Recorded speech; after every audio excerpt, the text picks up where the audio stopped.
இன்னொரு சக அம்பேத்கர் இயக்கம் வளர்வதே உன்னால் ஒத்துக்கொள்ள முடியலன்னா நீ வளர்வதை எப்படி ஊர்த்தரக்காரன் ஒத்துப்பான்? இன்னொரு இயக்கம் வருவதை விடுதலை சிறுத்தைகளை விரும்பல. நாங்கள் இப்படிலாம் வியூகம் அமைக்கிறோம், அப்படி அமைக்கிறோம், இப்படி அமைக்கிறோம், அதை பண்ண போகிறோம், இதை பண்ண போகிறோம். யார் சொல்லணும்? வன்னியரசு சொல்லட்டும், நான் இன்னைக்கு பேரை கூட சொல்கிறேன், சங்கத்தமிழ் சொல்லட்டும். ஏன்னா ஒரு ஆளா ரெண்டு ஆளா இருந்த போது இவர்கள் இருந்தவர்கள் அடிமட்ட தொண்டர்களுடைய மன குமுறலை தான் நாங்கள் பேசுறோம். ஏப்பா நீ என்னப்பா அடிமட்ட தொண்டர்? நீ யார்? நீ சொல்லுங்க ரெட்டியார, நீங்க யார் ரெட்டியார? இன்னைக்கு விடுதலை சிறுத்தைகளில் பெரும்பான்மையான நிர்வாகிகள் திமுக நிர்வாகிகளாக மாறிட்டாங்க. எல்லாரையும் திமுக பர்ச்சேஸ் பண்ணிச்சு. விடுதலை சிறுத்தைகள் அதிகாரத்தை நோக்கி போவதை தடுக்கிறாரு ஆதவர்ஜுனா. அவ்வளவுதான். அப்படிதான் அதை புரிஞ்சுக்கணுமா? அதான் பிளான். ஒரு அக்கறையின் அடிப்படையில் அவர் பேசினார் அப்படின்னு நம்ம புரிஞ்சிக்க கூடாது. என்ன அக்கறை? எங்க கூட அப்படி பாயில படுத்திருந்தீங்க, உங்களுக்கு அக்கறை.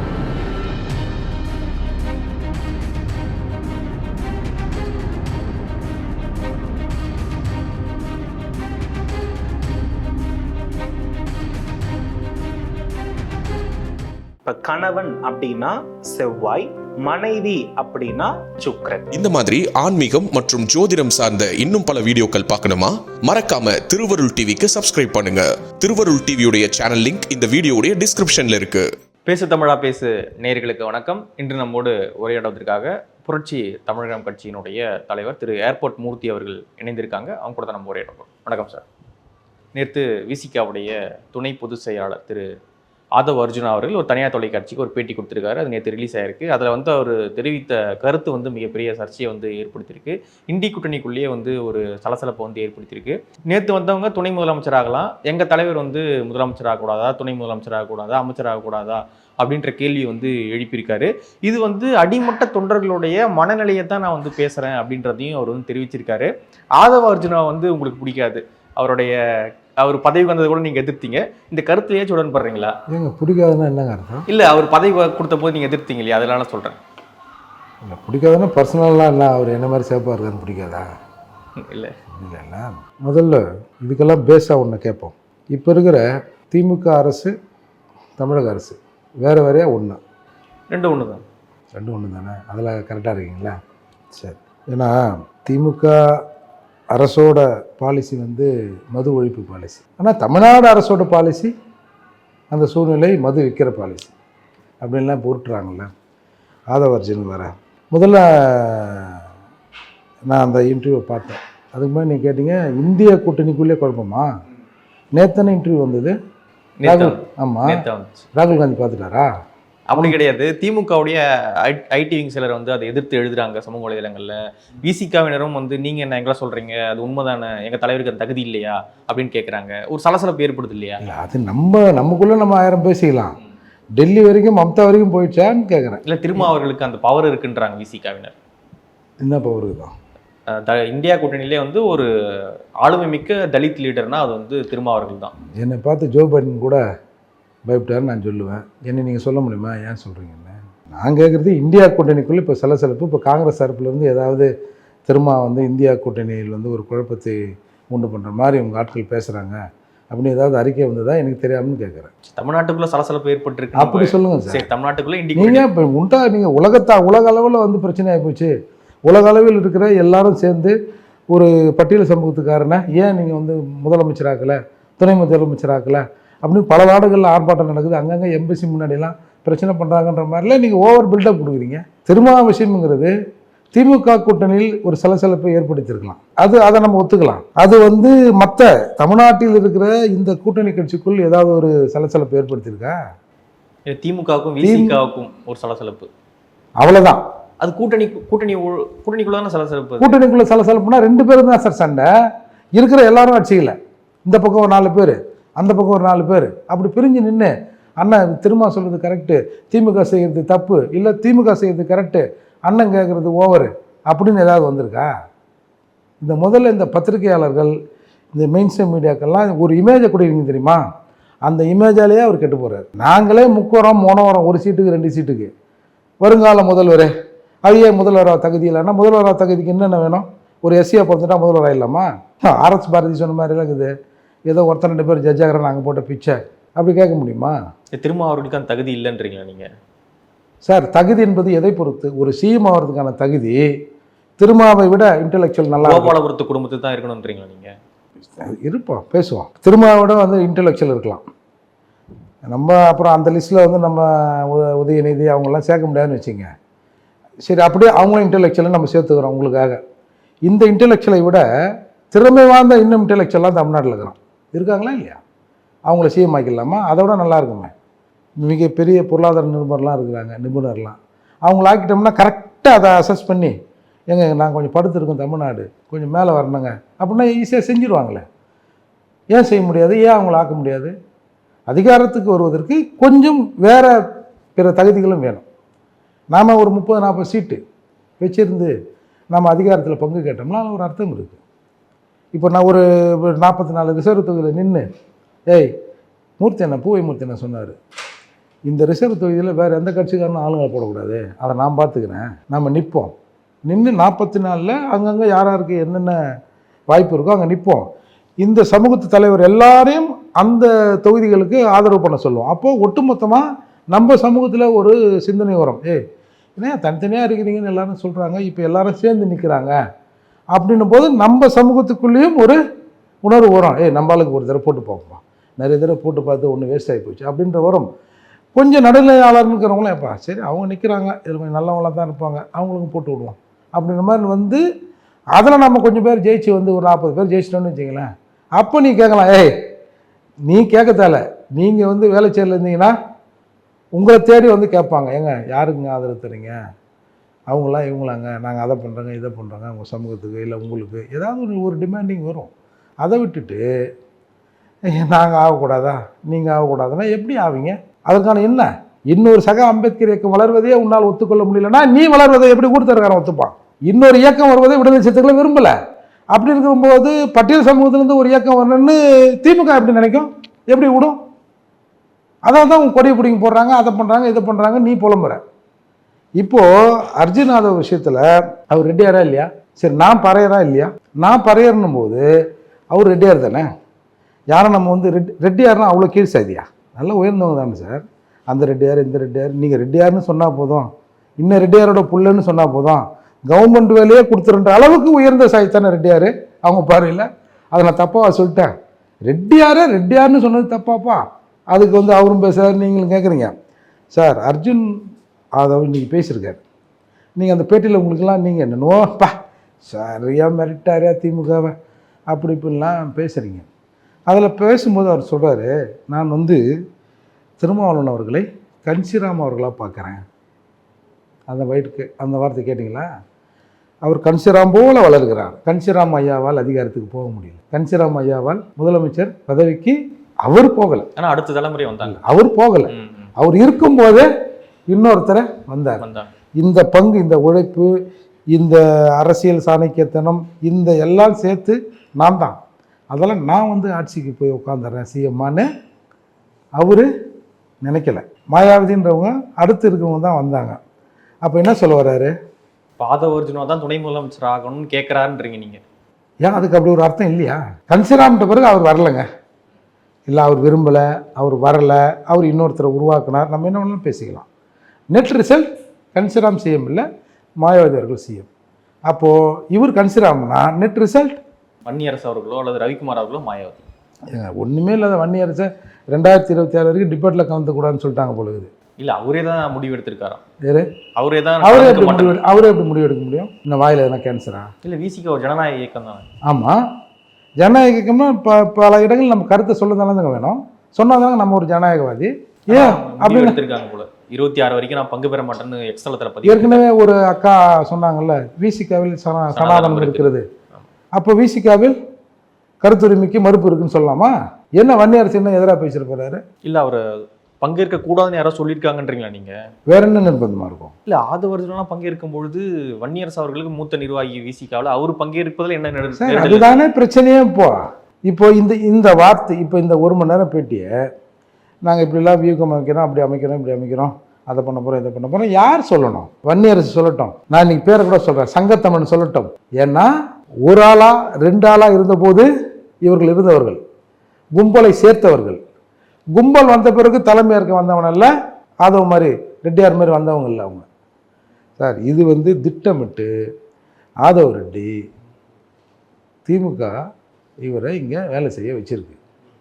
வேலை செய்ய வச்ச காலத்தில் அவங்க இப்போ 2 விதமாக அவருக்கு வந்து இன்ஸ்ட்ரக்ஷன் வந்தது. ஒன்று, இந்த கட்சியை சிதைக்கணும், சிதைச்சி உன்னால் முடிஞ்சால் எடுத்துகிட்டு வா. அப்படி இல்லைன்னா இன்னொரு இடத்துக்கு போகிறதுக்கும் அவருக்கு வந்து ஒரு இப்போ என்ன பிளான் ஏ பிளான் பின்றாங்களே, பிளான் பியும் இருக்குது. என்ன இடத்துல ஃபர்ஸ்ட் நம்ம பிளான் பி ஏவை பேசிடுவோம். இப்போது திமுகவுக்கு எதிராக அந்த பேட்டி இருக்குது. எப்படி திமுகவுக்கு எதிராக அந்த பேட்டி இருக்கும்? இல்ல அதுதான் சொல்றாரு, அடிமட்ட தொண்டர்களுடைய மன குமுறலை தான் நாங்க பேசுறோம். ஏப்பா நீ என்னப்பா அடிமட்ட தொண்டரு? நீ யார்? நீ சொல்லுங்க ரெட்டியார, நீங்கள் யார் ரெட்டியார? எவ்வளோ நாளைக்கு முன்னாடி வந்தீங்க ரெட்டியார? ஒரு லட்டு சார்ஜ் நீ வாங்கியிருப்பியா? ஒரு அடி மேலே விழுந்துருக்குமா? பசின்னா உனக்கு என்னன்னு தெரியுமா? சாதி டிஸ்கிரிமினேஷன் என்ன தெரியுமா? இன்னொரு ஆள் கூட போய் நம்ம நின்று பார்க்குற போது அவன் பார்க்குற பார்வை அந்த சாதிய பார்வையோடு பார்த்தான்னா அது அந்த வழி உனக்கு தெரியுமா? யார் நீ? நாங்களாம் வந்து கஷ்டப்பட்டு கொலை பண்ணி கொலையாகி பல விஷயங்கள் செஞ்சு இந்த இயக்கத்துக்கு ஒரு மிலிட்டன்சி கொடுத்து உன்னை பேசுகிற இடத்துல உன்னை பார்கெயின் பண்ணுற இடத்துக்கு கொண்டா நிப்பாட்ட வைப்போம். எனக்கு பதிலாக ரெட்டியார் போய் பேசுவாருன்னுவீங்க. அப்போது ஏன் இவ்வளோ நாளாக ஒடுக்கப்பட்ட மக்கள் மீது, பட்டியல் சமூக மக்கள் மீது உனக்கு அக்கறை இல்லையா? என் ரத்தத்தை லாட்டரியில் உறிஞ்சிங்களே. ஜெயலலிதா அம்மையார் மீது 1000 குறை சொல்லுவாங்க. அந்த அம்மா லாட்டரி அலோவ் பண்ணிச்சா? யார் அலோவ் பண்ணுது? மார்ட்டினோட மாமனார் கேரளாவில் மாற்றார், சீட்டிங் பண்ணிட்டாரு போலி லாட்டரின்னு. தமிழக அரசு சார்பு தமிழக அரசு வழக்கறிஞரை விட்டு அங்கே வாதாட சொன்னது யார் தெரியுமா? இதே கலைஞர் அவர்கள் முதல்வராக இருந்தபோது அரசு வழக்கறிஞர் போறாரு, ஒரு அக்யூஸ்டுக்கு வாதாடா. உடனே அந்த கவர்மெண்ட் வந்து லெட்டர் போடுது, என்னங்க இது உங்கள் அரசு வழக்கறிஞர் எங்கள் ஊரில் நாங்கள் கேஸ் போட்டால் அக்யூஸ்டுக்கு ஆதரவாக வந்து வாதாடுறாருன்னு. அதுக்கப்புறம் அதை வந்து வாபஸ் வாங்கினாங்க. இன்ன வரைக்கும் லாட்டரி விற்குதா இல்லையா? அரசுக்கு நெருக்கமாக இல்லாமல் இது நடக்குமா சார்? அரசுக்கு நெருக்கமாக யார் இருப்பான்? எல்லாரும் காசு கொடுப்பான்.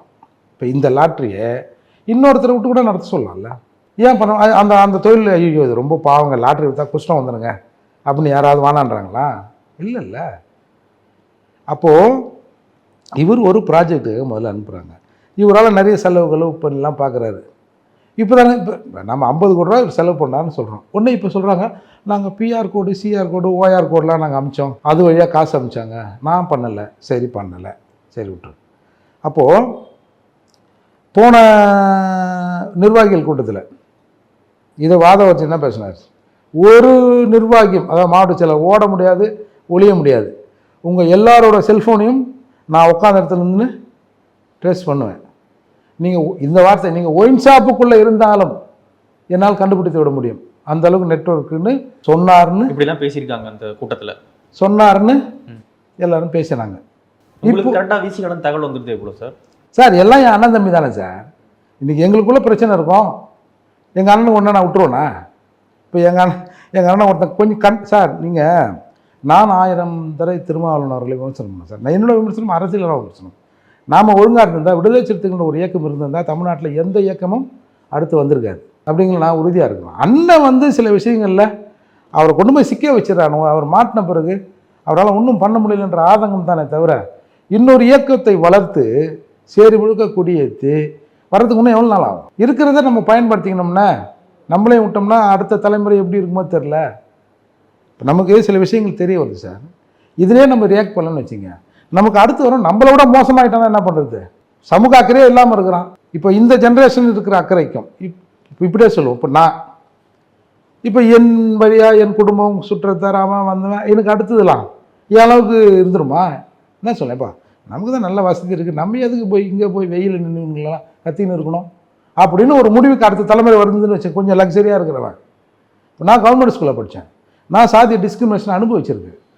அதே மாதிரி அடுத்த தலைமுறை இருக்குன்னு எப்படி சொல்ல முடியும்?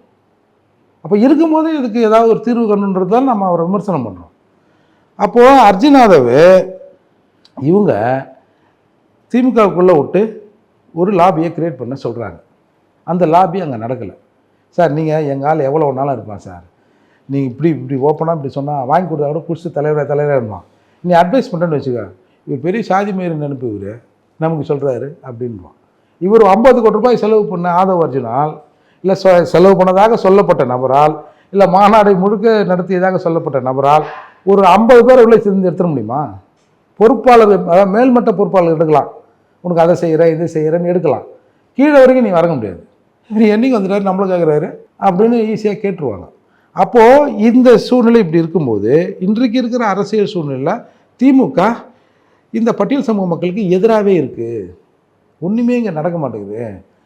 அண்ணனும் கேட்டு கேட்டு அவங்க கூட அடிமையாக இருக்கிறாரு. இப்போ மூர்த்தி சொல்கிறதெல்லாம் கரெக்டு தான். ஏன் கேட்டால் தான் அண்ணா. இப்போ மூர்த்தியில் நிறைய விஷயங்கள் வந்து சப்ளாலாம் கேட்குறான், எல்லாத்தையும் சொல்கிறான் அவன் சக்திக்கு ஏற்ற மாதிரி. ஏன் தலைவர் கேட்கவே மாட்டுறாரு, என்னையா இது அப்படின்னு விடுதலை மூர்த்தி அவர்கள் பின்னாடி வந்துடலான்னு பார்க்குறாங்களோ? அப்படி சொன்னால் அது ஓவராக இருக்கும். விடுதலை சிறுத்தைக்குள் ஒரு அதிருப்தி இருக்குது. மூர்த்தி அவர்களுடைய ஒரு டீம் உள்ள இருக்கு சார். நான் தான் சொல்லுங்க, அண்ணன் தம்பி தான் சார் அவன். எப்படி இது எங்களுக்கு எதிராக நின்றோம்? நான் மட்டும் யாருக்காக பேசுகிறேன்? பெரியது சிறியதாவதும் சிறியது பெரியதாவதும் என்னது அது இயங்கியல் தத்துவம். அது இல்லாமல் ஒன்றும் நடக்காது. இப்போ நாங்களாம் ஒரு 2-3 பேராக தான் சுற்றி இருப்போங்க ஒரு அண்ணன் கூட. இன்றைக்கி அப்படி இருக்கா? போய் நாங்கள் போய் விடுதலை சிறுத்தை கட்ட போனால் சொல்லுவோம், எப்பா குண்டு வைக்கிற கட்சியாம்பா அது வந்துட்டானுங்கப்பா, கொல்ல விட்டுவானுப்பா, ஊரை ஜெயிலுக்கு அனுப்பிச்சிடுவானுப்பா அப்படிலாம் ஒரு காலத்தில் சொன்னாங்க. இன்றைக்கி மற்ற சாதிக்காரெலாம் நாங்களும் விடுதலை சிறுத்தை தாங்க அப்படின்னு சொல்கிற அளவுக்கு ஆகிக்குதில்ல. அப்போ அந்த வளர்ச்சி உண்மையாக இருக்குன்னு நினைக்கிறீங்க நீங்கள்? இல்லை, அது வேறு கோணம். அப்போது ஆதவ அர்ஜுனால் ஒன்றும் அங்கே பண்ண முடியல. இப்போ இந்த எதிர்ப்பும் வந்துருச்சு. அப்போது இதை பேலன்ஸ் பண்ணி ஆகணும். அப்போது இல்லை நாங்களும் அதை கேட்குறோம், திமுகவை கேட்குறோம் அப்படின்னும் போது இப்போ விடுதலை சிறுத்தைகள் துணை கேட்குறாங்கல்லப்பா. அண்ணன் ஒரு நாள் கேட்காம இருந்தார். இப்போது அண்ணன் இதுக்கு தெரிய வந்து அண்ணன் அங்கே சொல்லி இவர் கேட்குறாரு. அப்போ அந்த தொண்டர்கள் கொஞ்சம் அமைதியாவாங்க. அதற்கான வேலை தான் இது. இப்போது மற்ற டிஸ்கிரிமினேஷன் பற்றி தாக்கலாம் போயிட்டு அதிகாரத்தில் பங்கா, அதில் பங்கா, இதில் பங்கா, அப்படி இப்போது பேச்சு அடிப்படுது. இப்போது நீங்கள் அதே பேட்டில் சொல்கிறாரு. அப்போ அந்த அதிகாரத்தை நோக்கி போகிறத பற்றி நீங்கள் அடுத்த கூட்டணி அமைக்கும் போது நீங்கள் வலியுறுத்துவீங்களா? அது தலைவர் தான் சொல்லணும். அப்போ இதுக்கு முன்னாடிலாம் சொல்கிறதுலாம் அப்புறம் 1996 உனக்கு தோணுச்சு, 2016 தோணுச்சு, 2026 26 பிறந்து தேர்தல் அறிவித்து எந்த பக்கம் கூட்டணின்னு நாங்கள் யோசிக்கிற போது தான் அதிகாரத்தில் பங்கு கேட்கலாமான்னு பேசுவீங்களா? ஒரு அதிகாரத்தில் பங்கு கேட்பது நம்மை தயார்படுத்துகிற வேலை இல்லையா அது? அந்த நேரத்தில் போய் தலைவர் பாக்கெட் 500 ஆகுது, ஆஃபாக கொட்டுறா அப்படி கேட்குறது அது அப்படி இல்லை. அப்போது இதை பேலன்ஸ் பண்ணுவதற்கு இன்றைக்கு இப்படி வந்திருக்கு. இவருக்கு ஒரு பெரிய எதிர்ப்பு, இப்போ நிர்வாகிகள் மத்தியில் ஒரு பெரிய எதிர்ப்பு தானே. என்ன இவர் வந்து நாட்டாம பண்ணுறதுன்னா பணம் இருந்துட்டா. ரவிக்குமார் அவர்கள் கூட ஒரு பதிவு போட்டிருக்காரு, எம்பி அவர், விசிகாவுடைய எம்பி. விழிப்போடு இருப்போம், இந்த கூட்டணி வந்து உடையாமல் தொடர வேண்டிய அவசியம் இருக்குது. ஏன்னா சனாதன சக்திகள் இன்னும் வந்து அரியணையில் இருக்காங்க, அவங்கள வீழ்த்துற வரை இந்த கூட்டணி வந்து தொடர்ந்தே ஆகணும், விழிப்போடு இருங்கள் அப்படின்ற ஒரு தலைப்பு வச்சு ஒரு ரைட்டப் ஒன்று எழுதியிருக்காரு எக்ஸ் தளத்தில். யாருக்கு எதிராக எழுதியிருப்பாரு நினைக்கிறீங்க? அடையா சார், நீங்கள் இவராவது திமுகவில் அனுப்பப்பட்டவர், அவர் திமுக தானே. போன தடவை 19 வந்து விழுப்புரத்தில் உதயசூரியன் சின்னத்தில் நின்னாரு. அது அதெல்லாம் சின்னலாம் ஒரு ஃபார்மாலிட்டி தானே, ஓட்டு போடுறதுக்கான ஒரு இது தானே. நாளைக்கு எருமம்பாடு சின்னன்னா கூட அதில் நின்று இருப்பார், அவர் ஜெயிக்கிற சின்னமாக இருந்தால். அதெல்லாம் அது பிரச்சனை இல்லை. உதயசூரியன் சொல்கிறீங்க, அதுக்காக சொல்கிறேன். இல்லை, அவர் வந்து தேர்தலுக்காக உதயசூரியன் சின்னத்தை நிற்கல, ஏற்கனவே உதயசூரியனில் தான் நிற்கிறவர், அவர் திமுகவில் தான் நிற்கிறவர். இன்றைக்கி விடுதலை சிறுத்தைகளில் பெரும்பான்மையான நிர்வாகிகள் திமுக நிர்வாகிகளாக மாறிட்டாங்க. எல்லாரையும் திமுக பர்ச்சேஸ் பண்ணிடுச்சு, ஒரு இக்கட்டான நிலையில் இருக்கிறாரு. அப்போது பொதுமக்களுக்கும் இது வந்து ஒரு அசிங்கத்தை இன்றைக்கி வந்து திமுகவும் விசிகாவும் ஏற்படுத்தியிருக்கு. அதால் அந்த டாக்கை மாற்றி பேசுகிறதுக்காக இப்போ இந்த அர்ஜுனா இந்த வார்த்தையை பேசியிருக்காரு. அவருக்கு இது இப்போ நீங்கள் இப்படி எதிர்த்து பேசினே இருந்துட்டு 2026 இல்லை நாங்கள் வந்து திமுக கூட்டணியை விட்டு போனோம்னா சனாதனம் உள்ளே வந்துடும், அதுக்காக நாங்கள் இப்படி நிற்கிறோன்னு சொன்னால் என்ன பண்ண போகிறீங்க? என்னையா 3 வருஷமாக கண்ணாமலான்னு பேசியிருந்தீங்க, நமக்கு எதிராக இருக்கிறாங்கன்னு, அதிகாரத்தை தரமாக இருக்கிறாங்க. நீங்கள் வெக்கம் மானம் சூடு சொன்ன பார்த்து அரசியல் பண்ண முடியாது, கருணாநிதி சாம்பலும் சேரிக்கு எதிராக இருக்குன்னு சொன்ன நீ அப்படி இப்படி எல்லாத்தையும் பேசிட்டு நீங்களாம் பொது தொகுதி ஆசைப்படலாமான்னு கேட்டு அசிங்கப்படுத்துகிறவங்க, 5 ஆண்டுகள் நம்மளோட வேங்காவையிலே கண்டுபிடிக்காதவங்க, அப்படி இப்படி இருக்கிற போது அதெல்லாம் பேசிட்டு, ஆனால் நீ தனியாக வந்து நம்ம வந்து முதல்வர் ஆகும், பிரைம் மினிஸ்டர் ஆகிடுவோம்லாம் சொன்னோம்னா திரும்பவும் அங்கே போய் 1-2 கேட்குறோம்னா ஏம்பா அப்படி நம்ம விட்டு தனியாக வந்தோம்னா சனாதனத்துக்கு கூட அவங்க போயிடுவாங்க திமுக, அது எப்படி வந்தாலும் அது உள்ளே வந்துடும். அதுக்காக நாம் ஸ்டாப் பண்ணுறதுக்கு இன்றைக்கி நம்ம வந்து நமக்கு பதவி முக்கியம் இல்லைப்பா, இந்த தமிழ்நாடு தமிழ் சமுதாயம் தான் முக்கியம்னா இப்போ என்ன சொல்ல போகிறீங்க நீங்கள்? ஆமாம் சனாதனம் வந்துடும் அப்படின்னு சொல்லுவீங்கல்ல. அதால் இன்றைக்கு பேசுறதெல்லாம் ஒன்றும் பெரிய பேச்சில்லை, எல்லாமே இன்றைக்கி திமுக தான். அண்ணன் மட்டும் தனியாக நிற்கிறாரு, அந்த வருத்தம் தான் எனக்கு. விடுதலை சிறுத்தைகள் இல்லை திமுகன்றீங்களா? நிச்சயமா எல்லாரும் வந்து தனியாக மாறி நின்ட்டாங்க சார். ஆனால் தொண்டர்கள் யாரும் திமுக பக்கம் போகல, அதுதான் அந்த எரிச்சல் இருக்குதுல்ல, அந்த எரிச்சலுக்கு தீனி போடுறாங்க. நம்ம சொல்ல வேண்டியது அண்ணன் சொல்லிட்டாரு பத்தியா ரெட்டியாரு அப்படின்னு சொல்கிறதுக்காக இது செட்டப் சார். அந்த பேட்டிலே வந்து ஆதவ அர்ஜுனா அவர்கள் அதிமுகவுக்கும் ஒரு அணுக்கமான ஒரு சூழல் ஏற்படுத்தும் விதமாக பேசுகிறாரு.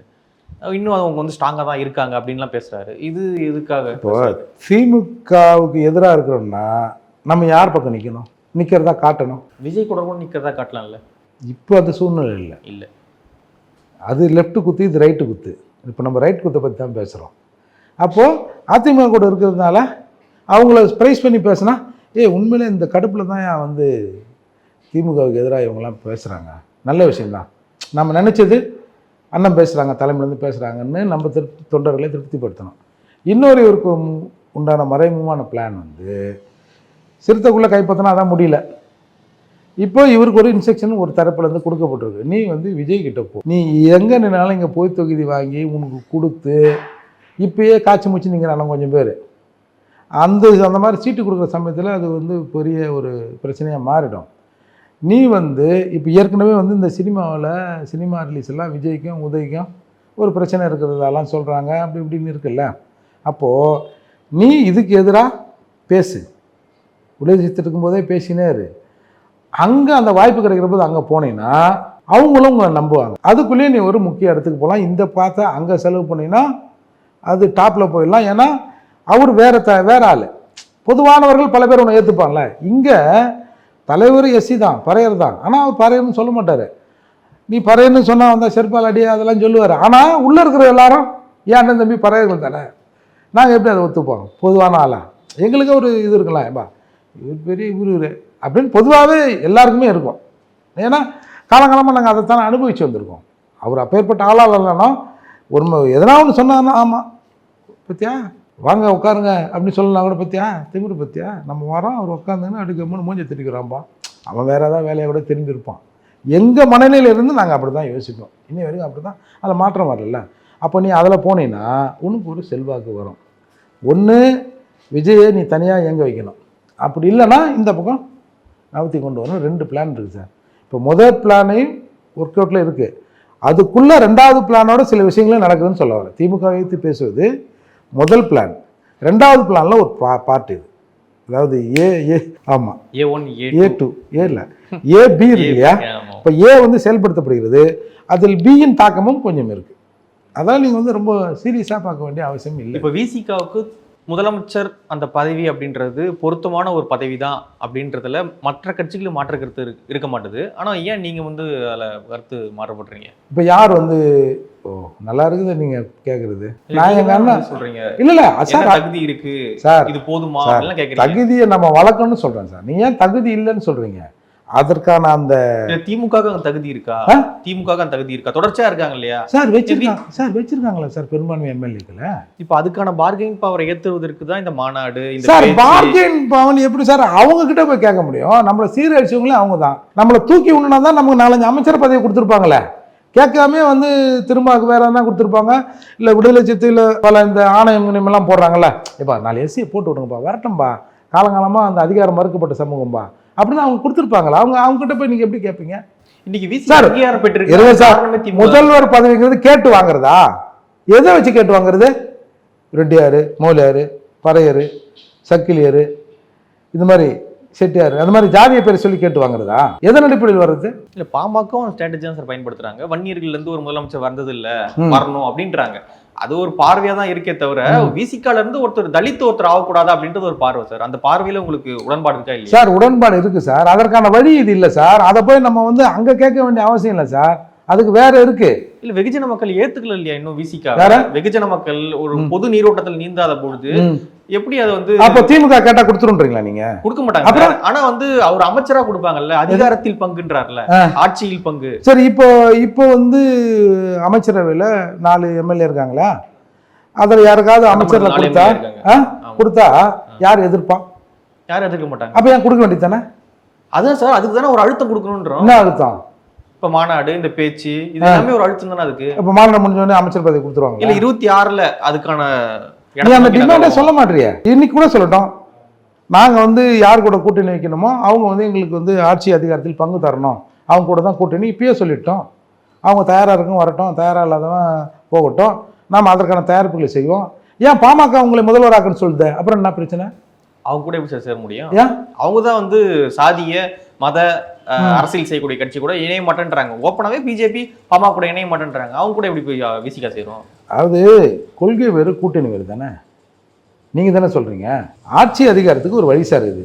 நம்ம நின்று ஜெயிச்சோம்னா நம்ம வந்து ஒரு ஒரு பட்டியல் சமூகத்துன்னு ஒருத்தரை ஆக்கிறோம். பாமக என்ன சொல்றாங்க, விசிகா வந்து நாங்க ஆக்குவோம்னு சொல்லல, எங்க கட்சியில இருந்து ஒரு தலித்து நாங்க அப்படி சொல்லலை. வந்து திரும்ப இந்த மக்கள் எங்களுக்கு ஆதரவு தர நாங்கள் ஆக்கி விட்டு போகிறோம் சார். மக்கள் அந்த இடத்துக்கு கொடுப்பாங்க. இப்போ ஒரு ஓட்டோட நம்ம போகிறோம், விளைச்சத்துகள் ஒரு ஓட்டோட ஒரு கூட்டணி அமைக்கிறோம். சீமான் அவங்க இவங்க வந்தவங்க எல்லாரையும் சேர்த்து ஒரு கூட்டணி அமைச்சா அது ஜெயிக்குமா ஜெயிக்காதா? நம்ம வேல்முருகன் அவங்க இவங்க மற்ற அதாவது 2 பெரிய கட்சிகளை விட்டுட்டு வேற கட்சிகளை ஒரு பேச்சுக்கு வேற கட்சிகளை சேர்த்து நின்னோம்னா ஒரு முதல்வரத்துக்கு வாய்ப்பு இருக்கா இல்லையா? பெரும்பான்மை கிடைக்காம போயிடும் எல்லாருக்கும். அப்போ ஒரு பார்கெயின் பவர் வரதுக்கு என்னவோ ஒன்று நம்மளே ஜெயிச்சா நம்மளே ஆயிடுறோம், இல்லை வேற ஏதாவது ஜெயிச்சா ஆதரவு கொடுத்து ஆயிடும், ஒரு டிமாண்ட் பண்ணி ஆயிடுறோம். நமக்கு தேவை முதல்வர் பதவி. அதில் வந்தால் நம்ம ஏதாவது செய்வோம். ஆனால் நீ என்ன சொல்ற, முதல்வர் பதவிங்கிறது ஒரு சின்ன பதவி. ஒரு இவ்வளோ பெரிய இந்தியாவில் ஒரு முதல்வராக ஒன்றும் பிடுங்க முடியாது, அதான் தான் ஈழத்தமிழரை காப்பாற்ற முடியலன்னு அதையும் நீங்கள் சொல்லிடுறீங்க. என்ன தயார் பண்ணுறது? நாண்டுக்கிட்டு சாகிறதா?